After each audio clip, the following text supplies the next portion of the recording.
رہبر معظم آیت اللہ سید علی حسینی خامنئی، آپ کی ولادت 19 اپریل 1939 میں مشہد مقدس میں ایک چھوٹے سے گھر میں ہوئی۔ آپ کے والد سید جواد خامنئی ایک زاہد عالم دین تھے۔ آپ کی والدہ میر دامادی ایک مذہبی علمی گھرانے سے تعلق رکھتی تھی۔ آپ نے 4 سال کی عمر میں مکتب کی فضا میں قدم رکھا اور قرآن کریم کی تلاوت سے اپنی تعلیم کا آغاز کیا۔ آپ نے ابتدائی کتابوں کی تعلیم اپنے والد سے حاصل کی اور پھر مشہد کے مشہور و معروف حوض علمیہ نواب میں داخلہ لیا اور وہاں اصول فقہ کو پائے تکمیل تک پہنچایا۔ آپ نے اعلیٰ تعلیم کے لیے نجف اشرف کا سفر کیا اور وہاں پر بزرگ مرجع وقت اور آیات اعظام کے درس خارج میں شرکت کی۔ والد کی علالت مشہد واپسی کا سبب واقع ہوئی۔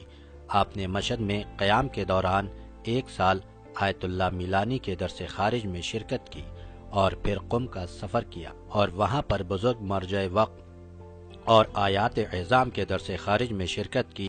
اس طرح آپ کی علمی و معنوی شخصیت کی تعمیر ہوتی رہی۔ آپ والد ماجد کی کم بینائی اور ضعیفی کی بنا پر مشہد واپس ہوئے اور آیت اللہ میلانی رحمۃ اللہ کے درس خارج میں شرکت کرنے لگے، جس کا سلسلہ 1971 تک قائم رہا۔ اسی دوران اپنی صلاحیتوں کے پیش نظر رسائل و مکاسب اور کفایہ کا درس دینا شروع کیا۔ عوام کو تفسیر قرآن کا درس بھی دیتے تھے۔ یہی وہ سلسلہ تھا جس میں آپ نے طاغوتی حکومت کا پردہ فاش کیا اور اس کے خلاف قیام کے بیج بو دیے۔ آپ کی پہلی ملاقات سیاست کے میدان میں سید مجتبیٰ نواب صفوی سے ہوئی۔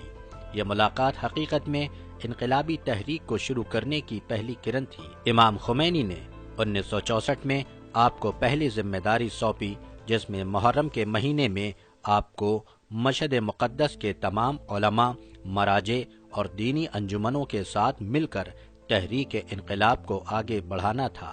آپ کی پہلی گرفتاری بھی اسی سلسلے کی ایک کڑی تھی۔ آپ کی ایک تقریر کو بنیاد بنا کر آپ کو گرفتار کر لیا گیا اور پھر شاہ کے خلاف تقریر اور گرفتاری کا سلسلہ لگا رہا۔ 1974 میں آپ کو قید کر کے تہران کی ایسی جیل میں رکھا گیا جو خطرناک مجرموں کے لیے بنائی گئی تھی۔ اس طرح آپ کو 6 بار گرفتار کیا گیا۔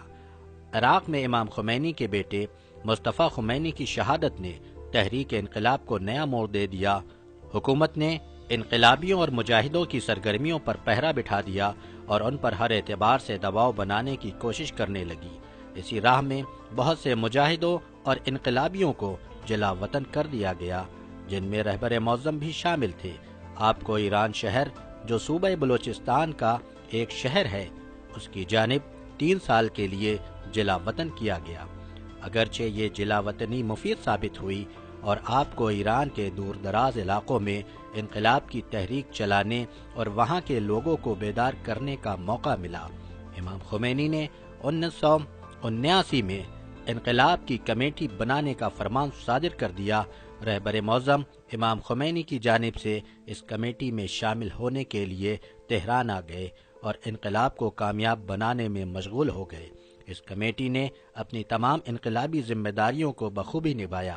امام خمینی نے 1980 میں رہبر معظم کے حسن سابقہ، علم و فضل اور قابلیت کی بنا پر تہران کے امام جمعہ کے منصب پر منصوب کیا۔ آپ نے اسمبلی کے چناؤ میں شرکت کی اور اسمبلی کے چناؤ میں شہر تہران کی نمائندگی کرتے ہوئے پارلیمنٹ میں پہنچے اور پارلیمنٹ میں دفاع کمیشن کے سربراہ مقرر ہوئے۔ آیت اللہ مطہری کی شہادت سے اسلامی سماج میں جو کمی واقع ہوئی، امام خمینی رحمۃ اللہ علیہ نے 1980 میں طالب علموں سے خطاب کے دوران رہبر معظم کو آیت اللہ مطہری کے بعد ایک زبردست خطیب اور مفکر قرار دیا اور یونیورسٹی کے طالب علموں کے درمیان اپنا نمائندہ بنایا۔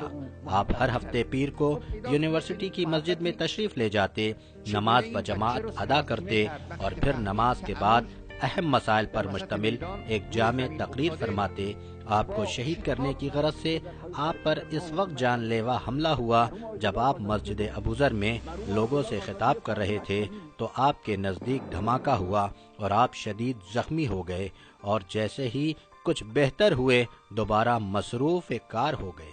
جب عراق نے ظالمانہ حملے کا آغاز کیا تو دشمن سے نپٹنے اور دفاع کے لیے 1981 میں امام خمینی رحمۃ اللہ سے اجازت حاصل کرنے کے بعد فوجی لباس میں میدان جنگ کی جانب روانہ ہو گئے۔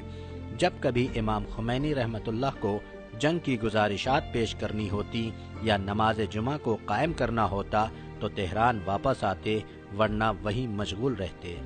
صدر محمد علی رجائی کی شہادت کے بعد جمہوریہ اسلامی پارٹی اور جامع مدرسین حوض علمیہ قم نے متفق ہو کر رہبر معظم کو صدر کے لیے نامزد کیا، اگرچہ آپ آخر تک اس انتخاب پر راضی نہ تھے، اور امام خمینی جو ابھی تک اس منصب کے لیے علماء کی نامزدگی کے مخالف تھے، جب رہبر معظم کا نام آیا تو فوراً راضی ہو گئے۔ یہ ووٹنگ 1982 میں ہوئی اور رہبر معظم 95% سے جمہوریہ اسلامی ایران کے تیسرے صدر جمہور قرار پائے۔ آپ صدر جمہور کے پہلے دور میں وزیر اعظم اور حکومت کے دیگر سربراہوں سے اختلاف کے باعث دوسرے دور میں شرکت کے لیے مائل نہ تھے۔ امام خمینی نے صدر جمہور کے دوسرے دور میں شرکت واجب شرعی قرار دیا اور ایک بار پھر آپ ایران کے صدر جمہور قرار پائے۔ 4 جون 1989 کو جب امام خمینی نے رحلت فرمائی، مجلس خبرگان رہبری نے فوراً اقدام عمل کے لیے ایک جلسے کا انعقاد کیا تاکہ انقلاب اسلامی کی رہبری کے لیے ایک رہنما یا ایک کمیٹی کا انتخاب کر سکے۔ 1980 میں جمہوریہ اسلامی ایران کے ریفرنڈم میں پاس ہونے والا ایک قانون یہ تھا کہ جمہوریہ اسلامی کے رہبر کا انتخاب مجلس خبرگان کے اختیار میں ہوگا۔ جب رہبریت کے لیے ایک کمیٹی تشکیل دینے کی تجویز پیش کی گئی تو مجلس خبرگان میں سے کسی نے اسے قبول نہیں کیا۔